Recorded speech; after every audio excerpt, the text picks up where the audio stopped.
दोस्तों, किसी ने सही कहा है कि आवाज ऊंची हो तो कुछ लोग सुनते हैं, लेकिन अगर बात ऊंची हो तो बहुत सारे लोग सुनते हैं। नमस्कार दोस्तों, एक छोटी सी कहानी।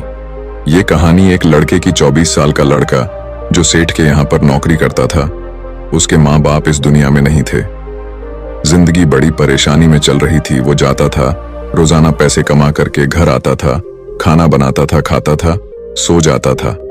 एक दिन उसने देखा कि एक बूढ़ा फकीर अपनी पीठ पर 3 ठेले लेके एक शहर से दूसरे शहर की ओर जा रहा था। वह काफी बूढ़े भी थे और काफी देर से वह यूं ही सफर कर रहे थे और आखिरकार कुछ दूर और सफर करने के बाद वह चलते चलते थक कर एक पेड़ के नीचे बैठ गए। तभी उनकी नजर एक नौजवान युवक पर पड़ी जो उसी रास्ते से जा रहा था और वह भी उसी दिशा में जा रहा था जिस दिशा में उन बूढ़े फकीर को जाना था।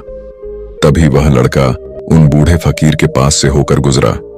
इस पर वह फकीर उस लड़के से कहते हैं, सुनो बेटा, क्या तुम मेरी थोड़ी सी मदद कर सकते हो? यह ठेला बहुत भारी है और मैं बूढ़ा हो चुका हूं। मैं ज्यादा समय तक इनका बोझ नहीं उठा सकता और मैं बहुत थक भी चुका हूं।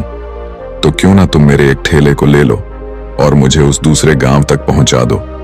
इसके बदले में मैं तुम्हें 3 स्वर्ण मुद्राएं दूंगा। वह लड़का उन फकीर की सारी बातें सुनता है और उन फकीर से कहता है, कोई बात नहीं बाबा, मैं आपकी मदद करने के लिए तैयार हूं। कहिए आपको कहां जाना है? ऐसा कहकर उस लड़के ने उन फकीर का एक ठेला उठा लिया और अपने कंधे पर ले लिया। तभी उस जवान लड़के को यह एहसास हुआ कि यह ठेला तो सचमुच बहुत भारी है। वह लड़का और फकीर दोनों रास्ते में आगे की ओर बढ़ चले। कुछ दूर आगे चलने के बाद देखते ही देखते वह गांव खत्म होने लगा और अब एक सुनसान रास्ता आगे की ओर जा रहा था। वे दोनों अपने मार्ग में मस्त होकर आगे की ओर बढ़ रहे थे। जब भीड़ से पूरी तरह से अलग हो गए तो वह लड़का उन फकीर से कहता है, बाबा, इस ठेले में आखिर ऐसा क्या रखा है जो ये ठेला इतनी वजन है?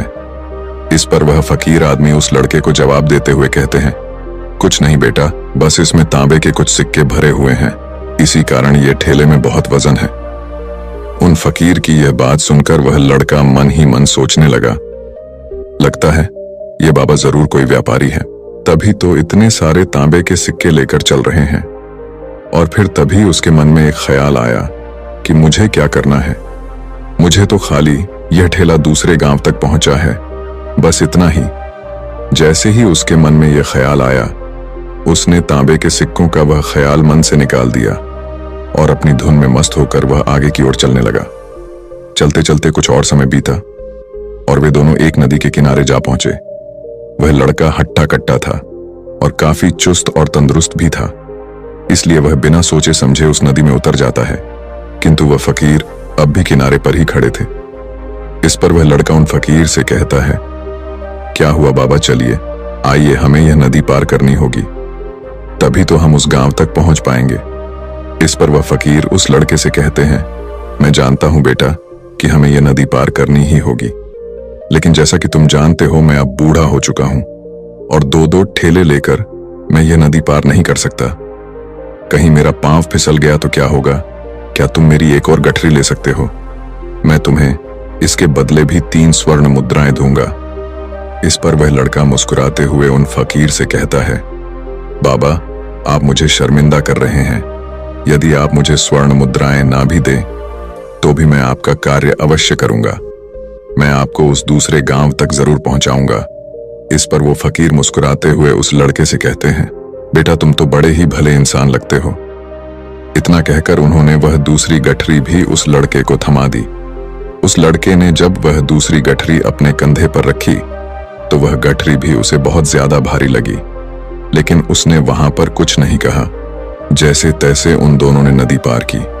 नदी पार करने के बाद बातों बातों में ही उस लड़के ने उन फकीर से कहा, बाबा, आखिर इस दूसरी गठरी में क्या है? ये गठरी भी बहुत वजन है। इस पर वह फकीर उस लड़के को जवाब देते हुए कहते हैं, बेटा, इसमें चांदी के सिक्के हैं, इसी कारण यह गठरी भी बहुत वजन है। उन फकीर की यह सारी बातें सुनकर अब उस लड़के का दिमाग तेजी से काम करने लगा था। वह यह सोच रहा था कि एक ठेले में तांबे के सिक्के हैं और दूसरी में चांदी के। ऐसा प्रतीत होता है मानो यह फकीर बाबा कहीं दूर से आ रहे हैं और उन्होंने अपनी सारी जमीन जायदाद बेचकर ये सारे सिक्के इकट्ठे किए हैं। तभी तो वह इतना धन लेकर चल रहे हैं, लेकिन वह लड़का उन फकीर से कुछ नहीं कहता और वे दोनों चुपचाप मार्ग में आगे की ओर बढ़ते चले जाते हैं। कुछ दूर आगे बढ़ने के बाद एक बार फिर एक सुनसान राह आती है। उस सुनसान रास्ते को देखते ही उस लड़के के मन में तरह तरह के विचार उत्पन्न होने लगे। वह यह सोचने लगा, अरे यह तो सुनसान जगह है, अगर मैं यह सिक्के लेकर यहां से भाग जाऊं तो यह फकीर मुझे कब तक दौड़ाएंगे। मुझे नहीं लगता कि मुझे कभी पकड़ पाएंगे और यहां पर कोई है भी नहीं जो इनकी मदद कर पाए। और वैसे भी ये बहुत सारे सिक्के हैं, मैं इनसे एक अच्छी दुकान खरीद सकता हूं, अपना नया व्यापार शुरू कर सकता हूं। और वैसे भी ये बूढ़ा फकीर अब इन पैसों का क्या करेगा, इससे अच्छा तो मैं ही इन्हें रख लेता हूं।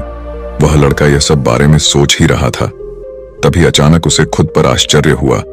अरे मैं यह क्या सोच रहा हूं, यह फकीर बाबा न जाने कहां से आ रहे हैं और क्या खूच करके इन्होंने इतने सारे पैसे इकट्ठा किए होंगे।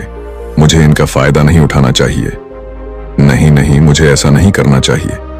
उसने कुछ देर के लिए तो अपने मन के विचारों को काबू कर लिया, लेकिन कुछ देर बाद उसके मन के विचार उस पर देखते ही देखते हावी होने लगे। वह लड़का 2 ठेले लेकर उन फकीर के पीछे पीछे चल रहा था और कुछ दूर आगे चलने के बाद एक पहाड़ी आई। इस पर वह फकीर बाबा उस लड़के से कहते हैं, बेटा यह पहाड़ी मैं नहीं चढ़ पाऊंगा, मैं काफी बूढ़ा हो चुका हूं और मेरे घुटनों में भी दर्द रहता है। यदि तुम मेरी तीसरी गठरी भी ले लो तो मैं तुम्हें 3 और स्वर्ण मुद्राएं दूंगा, लेकिन याद रखना इसे कहीं गिराना मत, कहीं ये गठरियां खुल ना जाए। इस पर वह लड़का उन फकीर से कहता है, क्यों बाबा, आखिर इसमें ऐसा क्या है। इस पर वह फकीर उस लड़के से कहते हैं, बेटा इसमें स्वर्ण मुद्राएं हैं। यह सुनकर वह लड़का मन ही मन बहुत प्रसन्न हुआ। उसने चुपचाप वह गठरी भी उन फकीर से ले ली और देखते ही देखते वे दोनों मार्ग में आगे की ओर बढ़ने लगे। अब वह फकीर बिना कोई वजन लिए हुए आराम से पहाड़ की चढ़ाई पर चढ़ रहे थे, किंतु वह नौजवान लड़का जो पीछे था वह वजन के कारण बहुत धीरे धीरे चल पा रहा था। लेकिन जब से उसने सोने का नाम सुना था उसका मन तो छलांग मार रहा था। वह मन ही मन सोच रहा था, अगर मुझे यह सारा धन मिल जाए तो मेरा पूरा जीवन तो आराम से कट जाएगा। वैसे भी यह बाबा तो बूढ़े हो चुके हैं, भला इन्हें इतने पैसों की क्या जरूरत है, इनका जीवन तो वैसे भी कट चुका है। मैं एक काम करता हूं, यह सारे पैसे लेकर यहां से भाग जाता हूं। लड़के के मन में अनगिनत विचार उठ रहे थे। लड़के का मन अब उसकी बुद्धि पर पूरी तरह से हावी हो चुका था और उस लड़के का मन अपनी बात को सही साबित करने के लिए उससे कुछ भी कह रहा था। और तभी उस लड़के के मन में एक और विचार उत्पन्न हुआ और अब की बार वह लड़का यह सोच रहा था, लगता है यह फकीर बाबा कोई चोर है, वरना इनके पास इतनी सारे स्वर्ण मुद्राएं कहां से आएंगे। अगर ये कोई व्यापारी होते तो भला ये इस तरह से पैदल यात्रा तो नहीं करते, और अगर इनके पास इतने सारे पैसे थे तो ये कोई ना कोई साधन भी तो अवश्य कर सकते थे। लगता है ये कोई चोर है और चोर से चोरी करने में भला क्या बुराई है। ये सोचता हुआ वह लड़का अब उन फकीर से तेजी से आगे की ओर बढ़ रहा था और देखते देखते वह फकीर से आगे भी निकल चुका था। और वह यह सोच रहा था कि जैसे ही इस पहाड़ की ढलान आएगी मैं 3 गठरियां लेकर भाग जाऊंगा, इससे ये सारे पैसे मेरे हो जाएंगे और मेरी गरीबी भी हमेशा हमेशा के लिए दूर हो जाएगी। मैं जो चाहूंगा मैं वो कर पाऊंगा, मेरे पास बहुत सारा धन होगा। और देखते देखते वह दोनों पहाड़ की चोटी पर पहुंच गए और अब ढलान का रास्ता शुरू होने वाला था। तभी वह लड़का उन फकीर से नजरें बचाकर वह 3 गठरियां लेकर भागता हुआ आगे बढ़ गया। अब उसे अपना शरीर बहुत हल्का महसूस हो रहा था, मानो उसे उन 3 ठेलों का वजन तक न मालूम पड़ रहा हो। काफी दूर दौड़ते दौड़ते किसी तरह से वह अपने आप को बचते बचाते अपने घर पहुंचा। उसकी खुशी का कोई ठिकाना नहीं था। उसने सोचा, क्यों ना मैं जल्दी जल्दी इन गठरियां में से वो सारे पैसे निकाल लूं। यह सोचकर जब उसने गठरियां खोली तो पहली गठरी में उसे लोहे से जंग भरे हुए सिक्के मिले। यह देखकर उसे यकीन नहीं हुआ। इस पर उसने फटाफट दूसरी गठरी भी खोल डाली, उसमें भी उसे लोहे के जंग लगे हुए सिक्के ही निकले। यह सब देखकर वह लड़का बड़ा हैरान था। आखिर यह सब क्या हो रहा है? उन फकीर ने तो मुझसे और ही कुछ कहा था। अब उसने वह सोने वाली गठरी खोली और उसमें भी लोहे के जंग लगे हुए सिक्के ही निकले। यह देखकर वो लड़का बड़ा क्रोधित हुआ। उसने सोचा, उन फकीर ने मुझसे झूठ क्यों कहा? उन्होंने मुझसे ऐसा क्यों कहा कि एक में तांबे के सिक्के हैं, एक में चांदी के और तीसरे में स्वर्ण मुद्राएं हैं? वह यह सब सोच ही रहा था कि तभी उसकी नजर उस थैले में पड़े एक पत्र पर पड़ी। उसने वह पत्र उठाया और उस पत्र में लिखा था, यह पूरा नाटक ईमानदार व्यक्ति की खोज करने के लिए रचा गया है और मैं इस राज्य का राजा हूं। मेरी कोई संतान नहीं और इसीलिए मैंने यह षड्यंत्र रचा है ताकि मैं अपने राज्य में किसी एक ऐसे ईमानदार व्यक्ति की खोज कर सकूं जो मेरे बाद इस राज्य का राजा बन सके और इस राज्य भार को संभाल सके। और इस राज्य का भार वही संभाल सकता है जो पूरी तरह से ईमानदार हो, जिसके मन में किसी प्रकार का कोई लालच ना हो। इतना पढ़ते ही वह लड़का जोर जोर से चिल्लाने लगा। वह सर पकड़कर बैठ गया। वो यह जानता था कि यदि वह अपने मन के विचारों पर काबू कर लेता तो उसका जीवन संवर सकता है, लेकिन वह अपने मन के विचारों पर काबू नहीं कर पाया। दोस्तों, महात्मा बुद्ध कहते हैं कि मन ही सब कुछ है। आप जो सोचते हैं वही बनते हैं। इसलिए आपका सबसे बड़ा दुश्मन भी आपको उतना नुकसान नहीं पहुंचा सकता जितना कि आपके मन के यह अनियंत्रित विचार पहुंचा सकते हैं।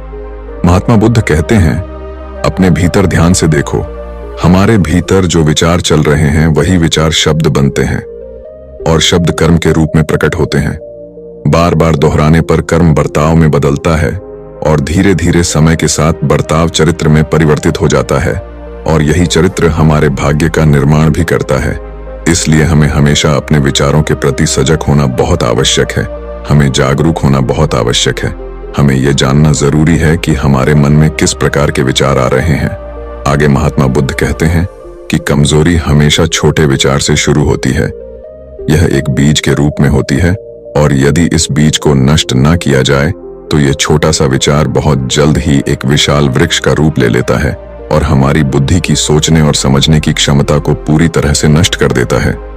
जिस प्रकार आपने इस कहानी में देखा किस प्रकार उस जवान लड़के का मन उस पर हावी हो चुका था और उसकी सही और गलत सोचने की क्षमता पूरी तरह से नष्ट हो चुकी थी, जिस कारण वह यह समझ नहीं पाया कि उसे क्या करना चाहिए और उसके लालच ने उसके भीतर इतनी ऊर्जा भर दी कि वह तीनों ठेले उठाकर इतनी तेजी से वहां से भागता आगे भी बढ़ गया।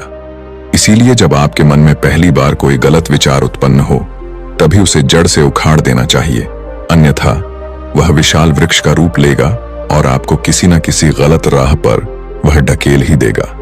आप चाहकर भी उसे रोक नहीं पाएंगे। लेकिन अब आपके मन में यह प्रश्न उठ रहा होगा कि हम भला अपने मन के विचारों को कैसे नियंत्रित करें।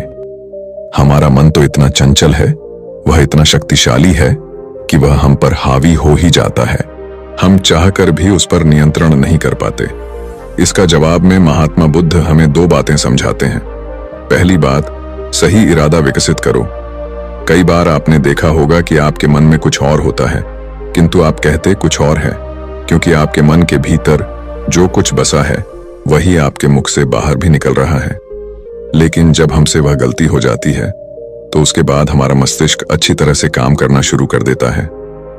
हमारे सोचने और समझने की क्षमता एक बार फिर से जागृत हो जाती है और ऐसी अवस्था में हमें यह एहसास होता है कि हमसे गलती हो गई है और फिर हमारा मन दुखी हो जाता है।